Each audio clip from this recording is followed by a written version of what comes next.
Tottenham's double-winning side of 1961 are enshrined in legend. The likes of Dave Mackay, Danny Blanchflower, Bobby Smith and Cliff Jones helped make Spurs the first side in the 20th century to win the domestic double, and Tottenham have not won a top-flight title since. The man behind this team was the legendary Bill Nicholson. Nicholson managed Tottenham for 16 years and became the most successful manager in the history of the club, gathering a monumental collection of silverware.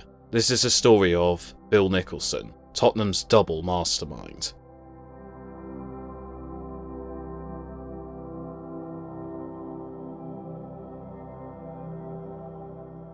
Bill Nicholson was born in Scarborough, Yorkshire, on the 26th of January 1919, the 8th of 9 children.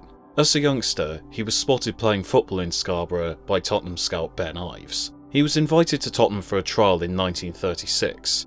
After a month, he was offered a deal where he would work as a ground staff boy for £2 a week, whilst also playing for Tottenham's nursery club, Northfleet United. He signed his first professional deal and made his senior debut for Tottenham 2 years later. The timing of the start of his professional career was unfortunate though, as 1 year later the Second World War broke out.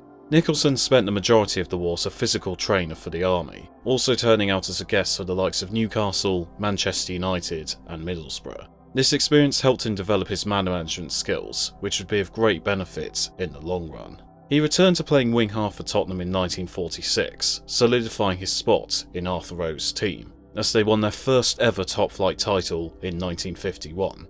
Incredibly, they had done so only 1 year after winning the second division title. He made his debut for England that year, making an excellent impression. He scored the opener after 19 seconds, his first ever international touch, as England went on to win 5-2. It would, however, prove to be his only international appearance, due to a combination of injuries, the emergence of Billy Wright, and Nicholson's prioritisation of club football.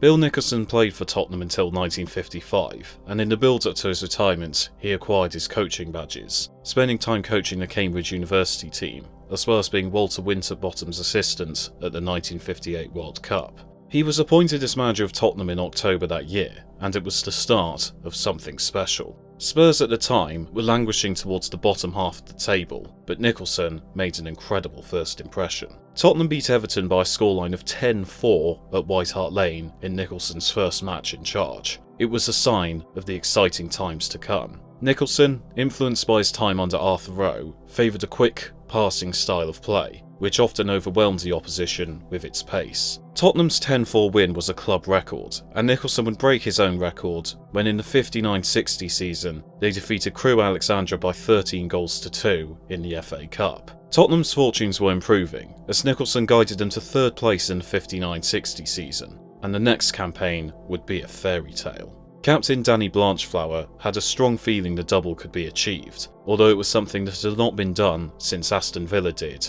in 1897. The dream quickly looks like it could be a reality, however, as Tottenham started the season in incredible form. They won their first 11 league games of the season, with their lowest goal tally in these games being 2.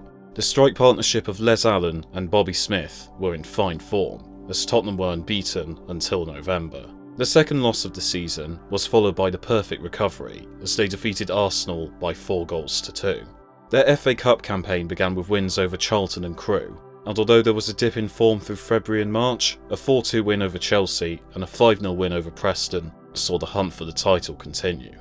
Aston Villa, Sunderland and Burnley were dispatched as Spurs sealed their spot in the FA Cup final. In April, a 2-1 win over Sheffield Wednesday sealed the league title for Tottenham, and the first half of their double was complete. They finished their league campaign having netted 115 goals, and they headed to Wembley to put the icing on the cake. Tottenham were up against Leicester City in the final. The Foxes frustrated Spurs in the first half, and the game was goalless at half-time. Eventually, Bobby Smith netted in the 66th minute to finally break the deadlock. Around 10 minutes later, Terry Dyson doubled Spurs' advantage. The game was sealed, and Tottenham had achieved the dream. They were the first team in the 20th century to win the double. They had done so in incredible style, with Nicholson's philosophy leading to the club scoring for fun, with Bobby Smith netting 32 goals in all competitions, whilst Les Allen got 26, Cliff Jones 20, Terry Dyson 17 and John White 12. Tottenham went into the next season hoping to add more silverware to their cabinet. Midway through the season, Nicholson strengthened his side by bringing in the legendary Jimmy Greaves from AC Milan. Greaves would later go on to become Tottenham's all-time top scorer. Spurs failed to retain their league title, finishing third, but they would be back at Wembley as they looked to keep the FA Cup in North London. Tottenham faced Burnley at Wembley and got off to a flying start when Greaves opened the scoring in the 3rd minute. Burnley would level in the 50th minute, but Bobby Smith quickly put Spurs back in front, and a penalty from Danny Blanchflower with 10 minutes to go sealed a 2nd consecutive FA Cup for Nicholson's side. Tottenham would be in yet another final the next year as they looked to make their name in Europe. They defeated Rangers, Slovan Bratislava and OFK Beograd to reach the 1963 European Cup Winners' Cup final, where they faced Atletico Madrid. Atleti were the holders of the cup, but Spurs would be snatching it off them. Jimmy Greaves opened the scoring 16 minutes in, before John White doubled their advantage. Atleti scored a penalty shortly after the break, but Terry Dyson restored their 2-goal advantage. Greaves got a second with 10 minutes to go, before Dyson got a brace of his own 5 minutes later. Bill Nicholson's side thrashed Atleti 5-1 to become the first ever British team to win a major European trophy. A few trophyless years followed, but Tottenham were back at Wembley once again for the 1967 FA Cup final against Chelsea. Goals from Jimmy Robertson and Frank Saul sealed a 2-1 victory for Spurs as they secured their 3rd FA Cup of the decade.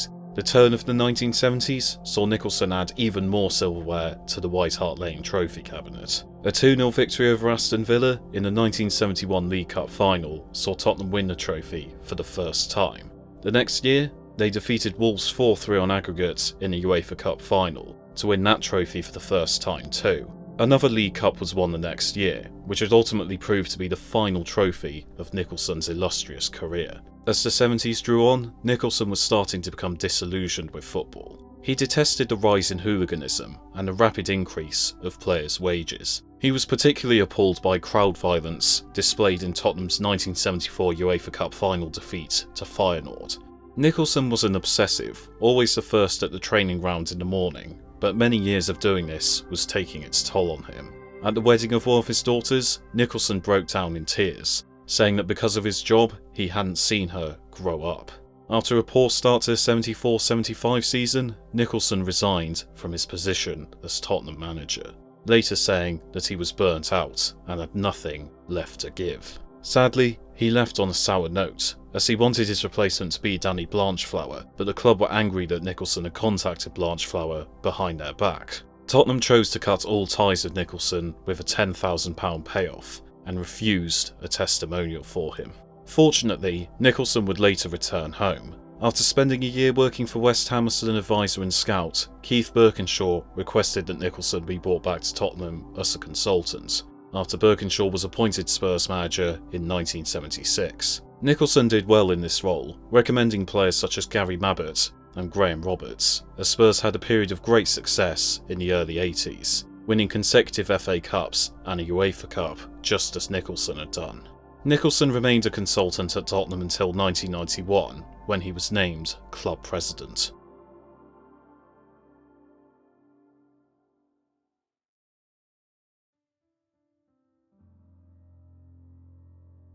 Bill Nicholson died on the 23rd of October 2004 at the age of 85.